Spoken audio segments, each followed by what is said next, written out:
मंजिल नहीं मुझे तो राह से मिलना है, मंजिल नहीं मुझे तो राह से मिलना है। दुनिया के साथ किसे जीना है, दुनिया के साथ किसे जीना है।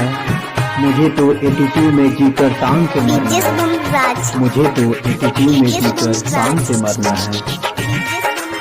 जिंदगी में प्रॉब्लम आती रहेगी, जिंदगी में प्रॉब्लम आती रहेगी।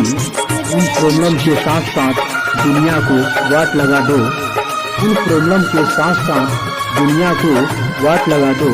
ऐसी एटीट्यूड होना भी जरूरी है, ऐसी एटीट्यूड होना भी जरूरी है।